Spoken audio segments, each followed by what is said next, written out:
Welcome, please, to Anne MacLellan. So Arthur was born in April 1822.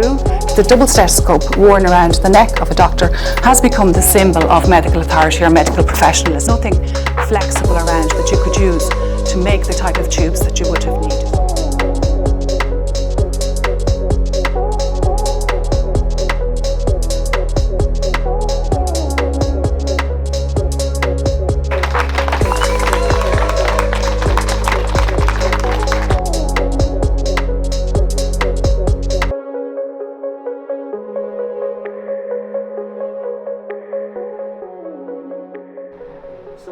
My pleasure to introduce my old friend and colleague, Anne. Anne will speak for about 25 minutes. We'll have a short spell for questions and comments, and then at about 3:15, we'll go down the short walk to the bull ring, and we'll do the honours there of unveiling the plaque to Arthur Leared. Welcome, please, to Anne MacLellan.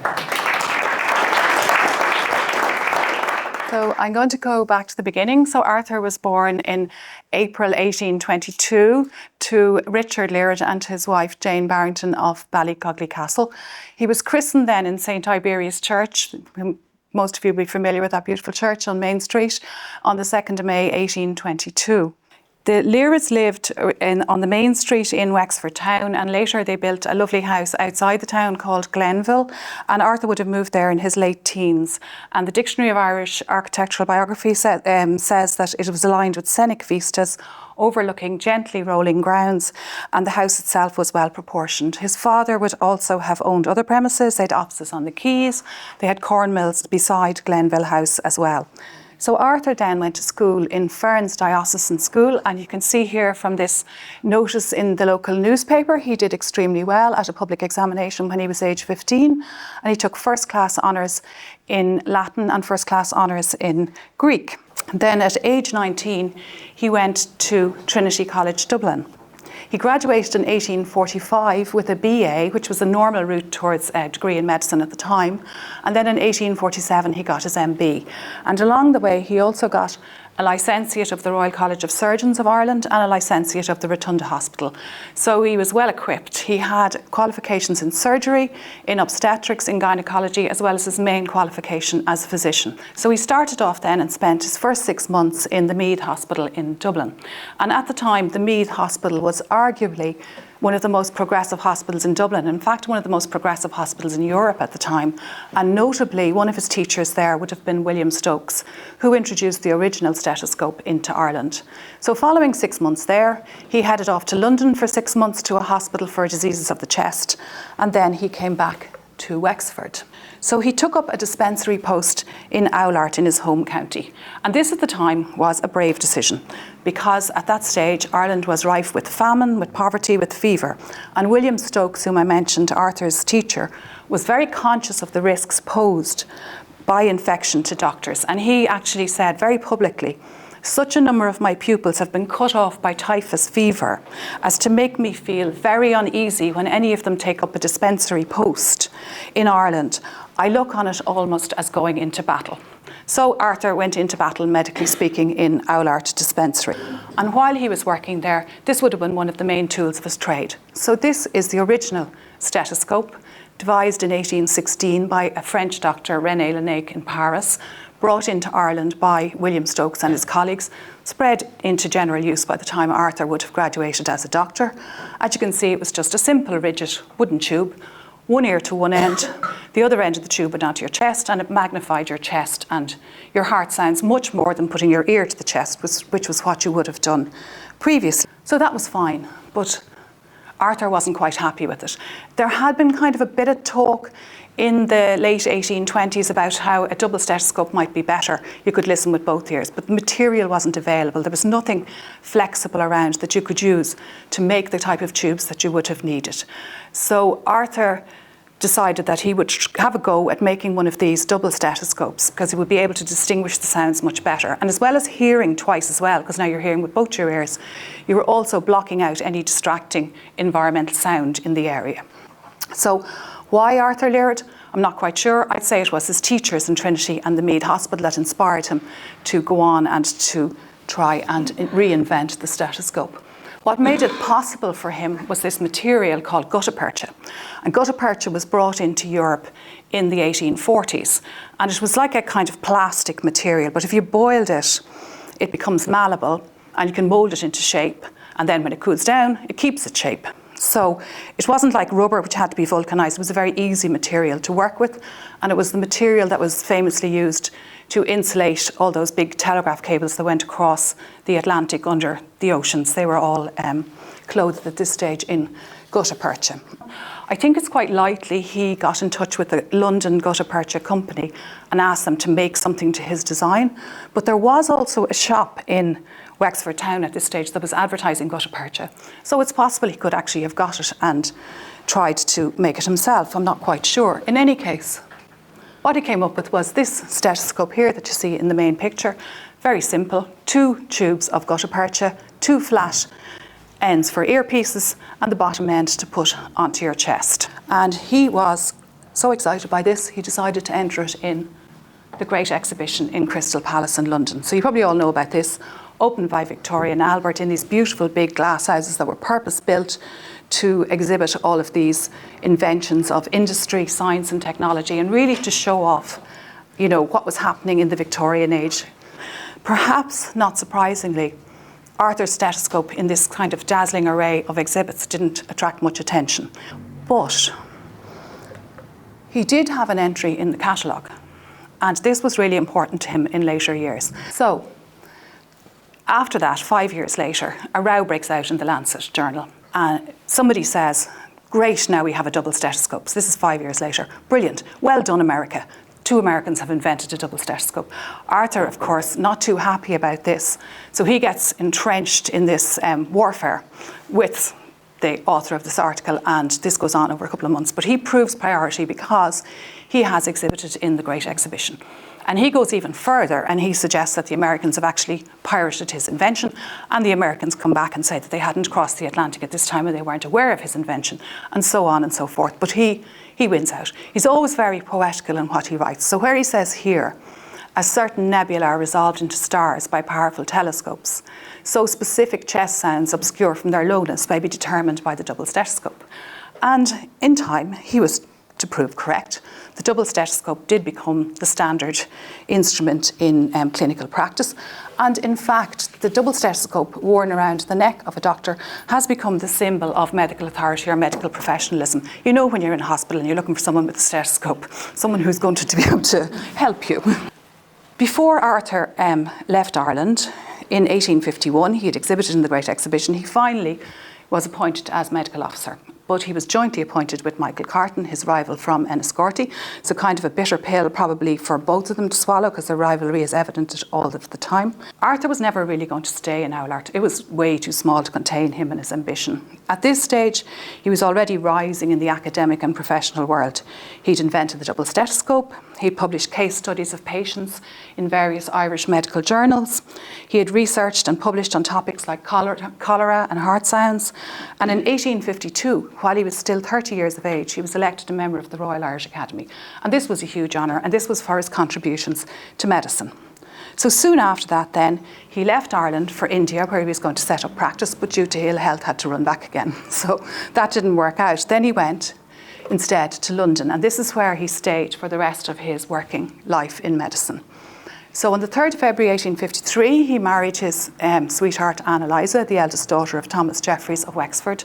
They moved around a number of addresses in London, and they eventually settled in 12 Old Burlington Street, where they were served by a small staff, including a footman. So it was quite a nice lifestyle. Arthur was duly appointed as physician to the Metropolitan Dispensary in 4th Street in London.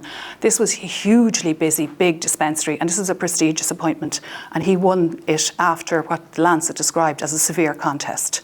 So So very quickly he becomes admitted a member of the Royal College of Physicians in London. He's researching and publishing. So he's no longer publishing now in Irish medical journals. He's starting to publish in the Lancet, the British Medical Journal, the Medical Times and Gazette, all the big medical journals.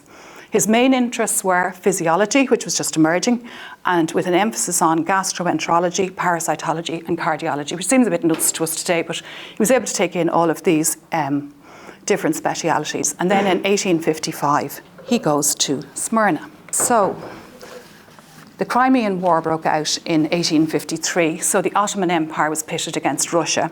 In 1854, Britain and France join in, and they're opposing Russia as well. And this war is probably remembered in most people's minds because it became a war against disease, not just a war with battle casualties. And probably everybody remembers Florence Nightingale and the lamp and her sanitary measures that she introduced. Well, the military hospitals were clearly not coping, so the British decided to establish civil hospitals. And Arthur Leared applied for a position in one of those civil hospitals. And I think there was something like 400 applicants and 2 physicians appointed, and then a big crowd of assistant physicians. So this was a big deal, it was in all the newspapers and whatever, and he set sail for Smyrna. And you can see a beautiful contemporary picture of it here. And it's been described as situated in a bay, splendid setting of hills and mountains, the town commencing literally in the sea, which you can see here, reaching with its picturesque houses, mosques, minarets and groves of cypress nearly to the top of the hill on which it is built. So Arthur spent almost a year here in Smyrna, and he was open to new experiences and novelties, so he became an advocate of Turkish baths, which he wanted to use then when he came back to London for his patients with tuberculosis, because he thought it would benefit them. And he also attempted acupuncture on a soldier who had a wooden arm, a withered arm, not a wooden arm, because that wouldn't have worked at all. So that's it. So a year later, he comes back to London, and he quickly picks up various hospital appointments. So most noticeably, he's employed at the Great Northern Hospital in London, and he worked there as a physician and then senior physician until his death. And he also taught at Grosvenor Place Medical School. So with extraordinary energy, every patient that he saw, whether it was in a clinic or as an inpatient or in his private practice, he seemed to document everything in detail. So the symptoms, the care, the treatment, and if death ensued, he always asked for permission to carry out a post-mortem, and he'd document those results as well. So he's now a leading member of London's elite physicians. He's a member or fellow of many medical societies. He's quoted, he's asked to talk, he's asked to contribute papers. So it's not surprising he decides to synthesize his knowledge and write a book. And this book was entitled The Causes and Treatments of Imperfect Digestion. And there was a huge Victorian appetite, you have to excuse the pun, for books on indigestion and digestion. And these almost always focused on the usual things: diet, exercise, and medication. And Arthur's book was no exception, but the difference was that he loved novelty and adventure and different things. So most people would advocate for their patients that they would take exercise, say in the form of walking or horse riding or perhaps even sea bathing. But Arthur went one further and said, let's roller skate. So roller skating had just been introduced into London. He said it was as good as ice skating. You could, with this new improved roller skate, do all the more intricate figures as gracefully and easily as you wished. And daily exercise in a skating rink was most useful in patients who had hypochondria. And he took hypochondria quite seriously, and his answer to hypochondria was to divert you from your symptoms. And it probably did work. So he suggested that by the time you got your balance and were able to go off on your skates, you'd have totally forgotten you weren't feeling the best. He also was quite strict on diet, as all Victorian doctors were, and he drew up kind of lists of foods. So there was one group of foods you were fine if you're dyspeptic to eat, another group, if you were moderately dyspeptic, you could try them, and then the third group, they were difficult to digest. And if he had put an asterisk in front of anything in this third group, you were to regard it in the light of poison. So it tells you a lot about their foods at the time. So you couldn't eat pork, veal, goose, liver, heart, kidney and brains, sausage, hashed or stewed meats, mackerel, eel, mussels. And then you come down to things like muffins and buttered toast, no pastry, no suet puddings, no raw cucumber, no mushrooms.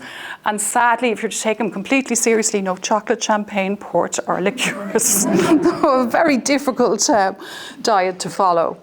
So, having written his book, etc., Arthur decided to embark on another adventure. So in 1872, in September, he boarded a steamship, and it took him from England to Gibraltar, and then after a fair, he described it as a fair voyage with agreeable company. It took him 5 days to get from Southampton to Gibraltar, and then he went on to Morocco, which had not been visited very much and was difficult to access. In fact, there was no harbour at the time he went at Tangier, and when you landed you had to get out into a small boat. It reminded me a little bit about going out to the Salties. You had to get out into a small boat, but when you got a certain distance in, then there were these massive waves, and what he said was that a crowd of yelling Jews would rush forward up to their waists in water, and they would compete to put you on their shoulders and take you in safely, and then they'd take in all your luggage and so on. So off he went to Tangier. Now at this stage his wife had died 2 years previously, and he was contemplating another marriage. So he went off in September, and by the time he came back in December, he got married at the end of December that year. So this may have been a time where he wanted to kind of reflect, or just a change of scene before he moved on with his life. So when he went to Morocco, he was interested in everything. He was interested in people and places, archaeology, history, materia medica, Moroccan medicine, suitability of the climate for treatment of his British tubercular patients. You can see him here enjoying the snake charmer. And he got engravings made of lots of the sites. That's grand. He got engravings made of most of the sites, and he put them into this book that he wrote when he came back. And he said that he wanted to write a plain narrative, which he preferred to modern smart writing, because it was going to be educational as well as entertaining. So this showed you some of the educational material that he put into the book. In one of the appendices, this is a city that he found, a Roman city he found the site of, Volubilisum. So in 1891, some 15 years after he had published this book, the explorer Sir Richard Burton decided he'd edit it and republish it. So there was clearly an appetite for this information still quite some time afterwards, because not that many travellers had been to Morocco. He did get back to Morocco a second time after he had married his second wife, an Englishwoman, Mary Jane Winch. He returned to Morocco, this time as part of a formal expedition, and it was the Portuguese embassy. And they were travelling in some state, so he was able to bring her with him, and they went around, and she was able to go into a harem and report to him what it was like. And of course he wrote another book, and that includes an engraving of where he travelled. Brief mention then of Iceland. He was very fond of Iceland. He loved the landscapes, he loved to climb, and he was always interested in medical issues. So at the time, the main medical issue was tapeworm in humans. And he had this notion coming from German medicine that the tapeworms were in dogs, which were harbouring them as a reservoir, and then they were coming across to humans. And he said the Icelandic medical men hadn't put this connection together. So what he suggested was that they would dose all the dogs at the same time, and they do this a couple of times, all of the dogs in Iceland, and then they would get rid of the tapeworms. But Iceland was under Danish rule at the time, so he had to write off to the College of Health in Copenhagen. And Baron Esricht, the head of the college, wrote back what Arthur Leared said was an amusingly intemperate letter, inveighing against foreign interference in the affairs of Denmark. But nonetheless, Arthur, prodding about this, started the beginning of a programme to eradicate tapeworm in Iceland, and he is credited with starting that process. So, just to finish up, Arthur Leared died in 1879. He had obituaries in lots and lots of newspapers, medical journals and so on. He died of typhoid because he'd been out in Tangiers and he'd been looking to buy a piece of land that he was going to build a sanatorium for tubercular patients on. But he's remembered very kindly in the journals, and this is the British Medical Journal, which says that he was genial, scholarly, a pleasant companion, and what a good and interesting man and physician he was. So just to finish off his legacy, this is a bust that's in the Royal College of Physicians in London. He was the inventor of the double stethoscope, as we've seen. He was a gastro-enterologist who published a textbook, The Causes and Treatment of Imperfect Digestion, which ran to 7 editions. The last one in 1882, which was published posthumously. He researched and wrote many, many, many articles in the leading medical journals.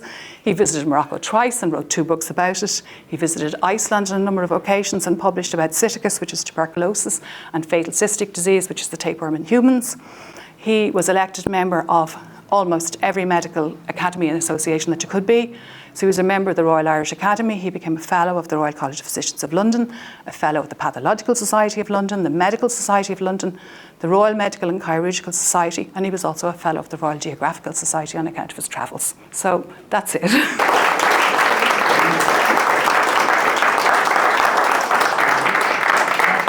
I think we agree on two things. First of all, Arthur Leared deserves a plaque. Agree? And you deserve great congratulations. Really, really good. Thank you.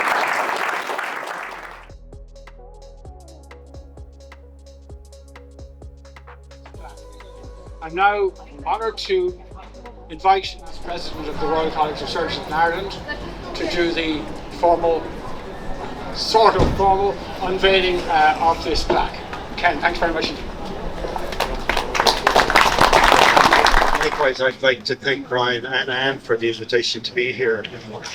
It's a bit ironic, perhaps, as a surgeon, if I'm going to unveil this plaque. The surgeons we usually don't use stethoscopes to any huge extent. I do know what they are used for, and I think it's probably worth noting that since the mid-1800s, right up to about 20 years ago, 25, 30 years ago, that was the major piece of technology we used to assess the heart and lungs. When you think that a piece of technology as simple as a stethoscope was used for over 100 years, it really is fitting, I think, that we would commemorate the individual who actually made this or designed it in the first place. The other thing that strikes me when I heard about Arthur's life was clearly he was such a curious individual, and it just goes to, so he published widely in different topics, gastrointestinal disease, respiratory disease, and those were common in his age. But the amount of travelling that he did, travelling to Britain, which many doctors did and still do, but also to Turkey, the Middle East, North Africa, Iceland, North America. It's a wonder he was in London long enough to do any work, but it really was a really interesting life he had, and that all came from his curiosity. And I think it just goes to show that if you have a curious mind, you're educated, and I have to say, he only got a licentiate from RCSI, heading over there. He got his major degree from Trinity College. So I think we can all share our contribution to his education and the legacy that good education gives any individual. And also, as we all know, it's a passport to travel the world. So I think it's fitting that we would commemorate him here, and it gives me great pleasure to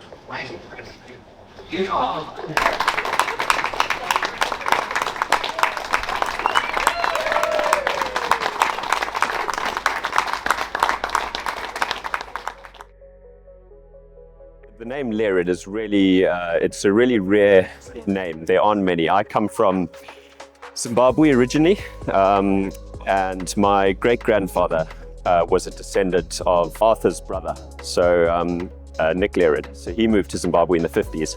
And I've always known that there's been a link to Arthur Leared and the double stethoscope, but I've never quite, it hasn't meant a huge amount because, being in Zimbabwe and this being in Wexford, Ireland, it's never seemed totally real. And so when I got an email from Anne a few months ago saying that they were going to be organizing this plaque unveiling, I jumped at the opportunity to come to Wexford and explore my heritage.